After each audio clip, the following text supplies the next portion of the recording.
আসসালামু আলাইকুম। আজকে আপনাদেরকে দেখাবো ফেরাউনের কাছ থেকে উদ্ধার করে আনা গুপ্তধন রাখার সিন্দুক বানানো। সিন্দুক বানাতে প্রথমে আপনাদের যেটা প্রয়োজন হবে সেটা হলো এই বিরল প্রজাতির কৌটা। এই কৌটাটাকে কোথা থেকে সংগ্রহ করবেন তা বলে দিচ্ছি। এই কৌটাটাকে সংগ্রহ করতে হলে প্রথমে আপনার লাগাতার আইসক্রিম খেতে হবে। আইসক্রিম খেয়ে বা অন্য কোনোভাবে ঠান্ডা লাগাতে হবে, কাশি রোধাতে হবে। তারপর যখন কাশতে কাশতে দেখবেন অবস্থা বেগতিক, তখন চলে যাবেন সরকারি হাসপাতালে। সরকারি হাসপাতালে গেলে আপনার টিবি আছে কিনা তা পরীক্ষা করার জন্য এইরকম একটা কফ পরীক্ষার কৌটা দিবে। সেই কৌটাটাকে চুরি করে সাথে করে নিয়ে আসবেন, বলেও সেটাকে কফ দিয়ে কফ পরীক্ষা করতে যাবেন না। তারপর নেবেন পৃথিবী থেকে বিলুপ্ত হয়ে যাওয়া প্রাণীর লেজ দিয়ে তৈরি ব্রাশ। তারপরে যেটা নেবেন এই নীল কালার, সেটা হচ্ছে ডাইনোসরের মৃতদেহ থেকে সংগ্রহ করা রক্ত। এই রক্ত দিয়ে আপনাকে করতে হবে এই বক্সটা, যেটা কৌটাটা আছে সেটাকে রং দিতে হবে।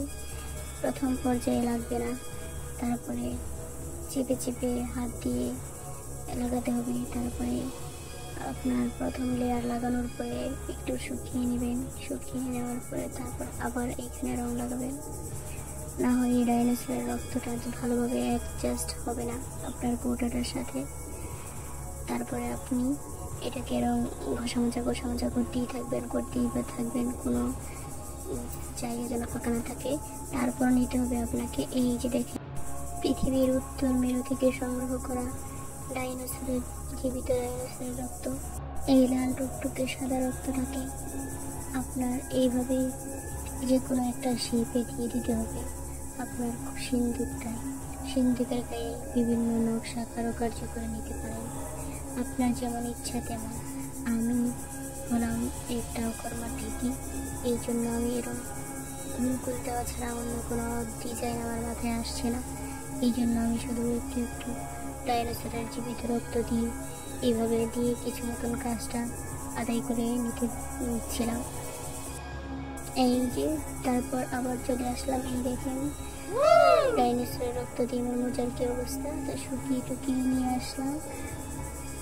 এখন তৈরি হয়ে গেল আমাদের সেই ঐতিহ্যবাহী সিন্দুক। এই সিন্দুক আমরা ফেরাউনের কাছ থেকে উদ্ধার করা মুক্তধন, হিরে, মানিক এগুলো রাখবো।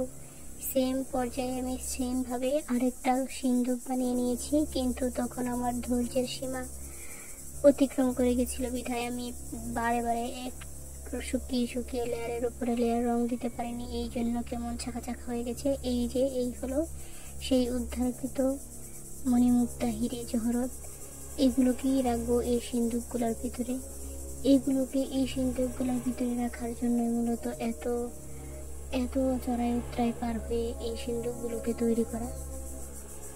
তো এখন আপনাকে যেটা করতে হবে, এই যে হিরে মুক্তগুলো আনবক্সিং করে সিন্দুকের মাঝে ঢেলে দিতে হবে। এই সিন্দুকের সুবিধা হলো আপনি যখন আপনার সুন্দর জামাটাকে কারুকার্য করবেন কারো ছবি দিয়ে, তখন আপনার মন চাইলে বাইরে যেতে পারবেন, বাহিরে ঘরে যে কোনো জায়গায় এই ছোট ছোট কৌটায় করে এই কারো ছবির জিনিসপত্র নিয়ে যেতে পারবেন।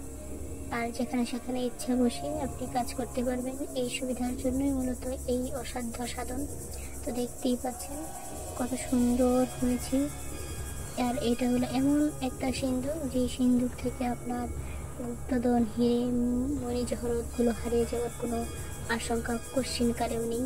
এই দেখেন এগুলো হচ্ছে আসল জহরতগুলো, কেমন চিক করছে দেখতেই পাচ্ছেন। এগুলো আমি পরবর্তী দ্বিতীয় যে বক্সটা আছে, অর্থাৎ প্রথমে যে বক্সটা বানিয়েছিলাম, সিন্দুকটা বানিয়েছিলাম, সেখানে রেখে দেব। এগুলো এখানে নিরাপদে থাকবে। এখান থেকে ছিনতাইকারী, চোর, ডাকাত কারোরই সাধ্য নাই এগুলো ছিনিয়ে নেওয়ার, কারণ এটার মুখটা বন্ধ করে দিলেই সব সমস্যার সমাধান হয়ে গেল। তো এই তো দেখতে পাচ্ছেন আমার সিন্দুক বানানো কমপ্লিট। এই ঐতিহাসিক ঘটনায় আপনাদেরকে সাক্ষী রাখার জন্য মূলত আমার ভিডিও রেকর্ড করা।